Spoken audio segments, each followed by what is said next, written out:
بسم اللہ الرحمن الرحیم۔ السلام علیکم ورحمۃ اللہ وبرکاتہ۔ عورت مٹی سے پیدا کیوں نہ ہو سکی؟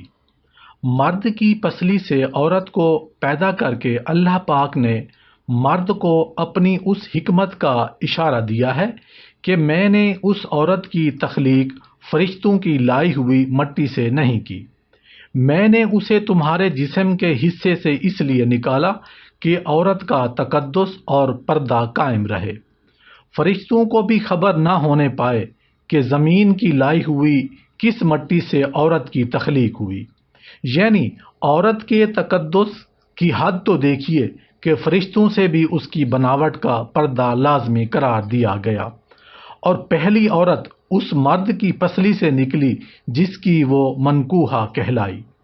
اس بات کو دیکھا جائے کہ عورت کی پسلی سے ہی کیوں نکالا گیا، ٹیڑھا پن وہیں سے ملا؟ نہیں، یہاں بھی حکمت سے خالی بات نہیں۔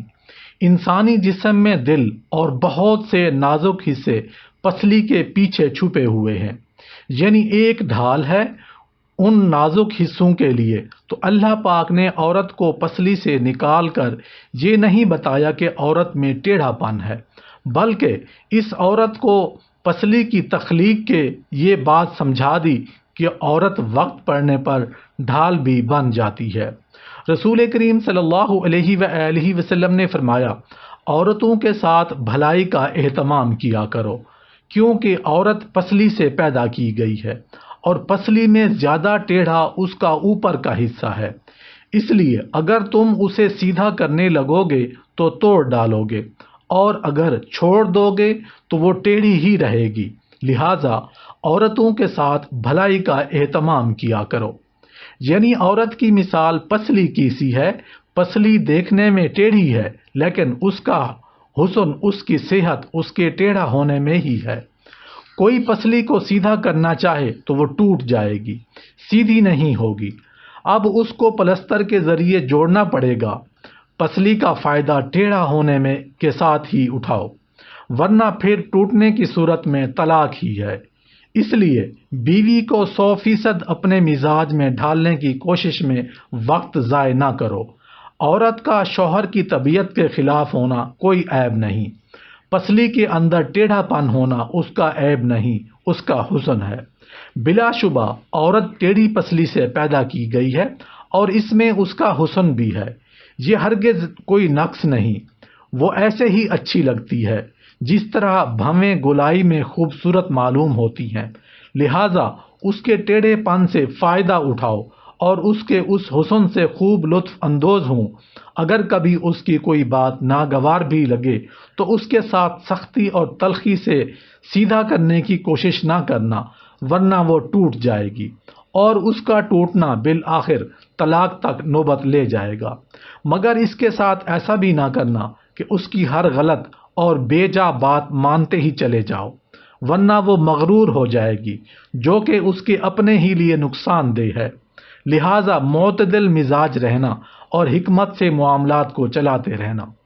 حضور پاک صلی اللہ علیہ وآلہ وسلم صحابہ کی محفل میں جلوہ فرما تھے کہ ایک شخص حاضر ہوا اور عرض کرنے لگا، یا رسول اللہ صلی اللہ علیہ وآلہ وسلم، کوئی ایسا مومن بھی ہے جو جہنم میں رہے گا؟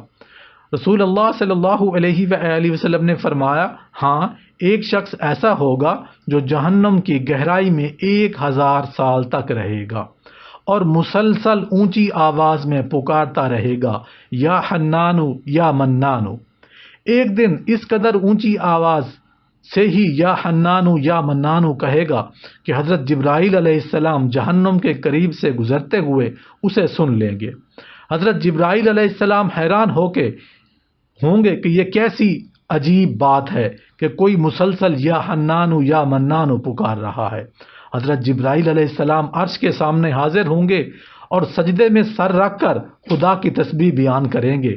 اللہ فرمائے گا، اے جبرائیل علیہ السلام سر اٹھاؤ۔ جیسے ہی حضرت جبرائیل علیہ السلام سر اٹھائیں گے تو اللہ فرمائے گا، بتاؤ جبرائیل علیہ السلام کیا عجیب دیکھا آج تم نے؟ حضرت جبرائیل عرض کریں گے، اے ہمارے رب، میں نے جہنم سے آتے ہوئے ایک آواز سنی جو کہ گہرے گڑھے سے لگ رہی تھی، کوئی پکار رہا تھا یا حنانو یا منانو۔ اللہ فرمائے گا اے جبرائیل علیہ السلام جہنم کی داروغہ کے مالک کے پاس جاؤ اور اسے کہو جو بندہ یا حنانو یا منانو کی صدا لگا رہا ہے اسے جہنم سے نکال کر تمہارے حوالے کر دے، پھر اسے میرے پاس لے آؤ۔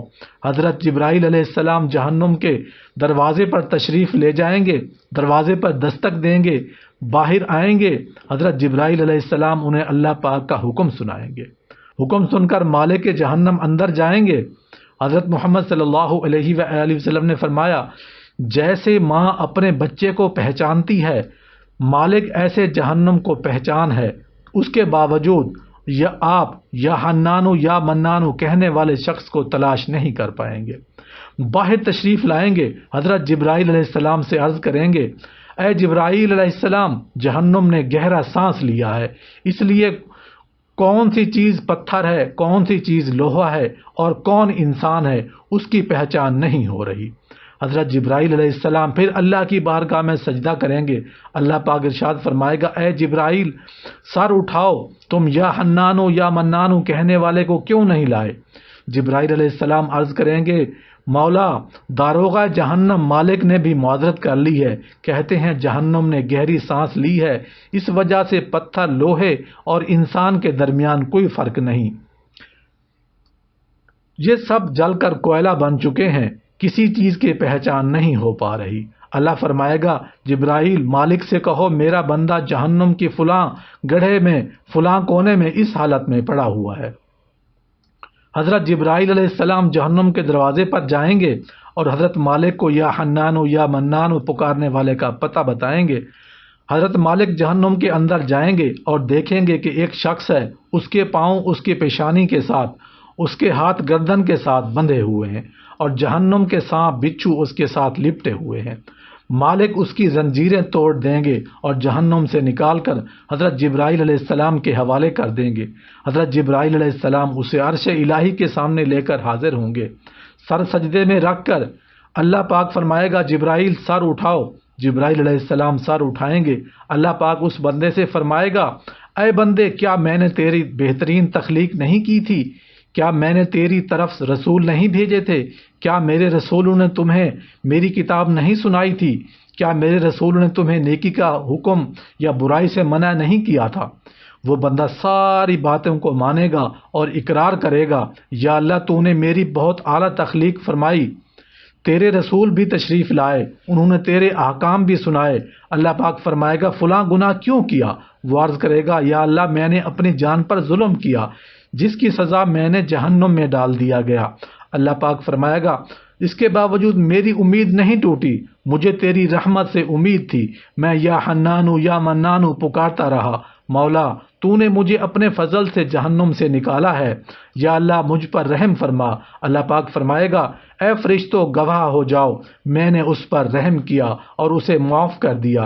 ارشاد باری تعالیٰ ہے اور جن لوگوں نے نادانی سے برا کام کیا پھر اس کے بعد توبہ کی اور اپنی اصلاح کر لی تو تمہارا پروردگار توبہ کرنے اور اپنی اصلاح کرنے کے بعد بخشنے والا ہے اور ان پر رحم فرمانے والا ہے۔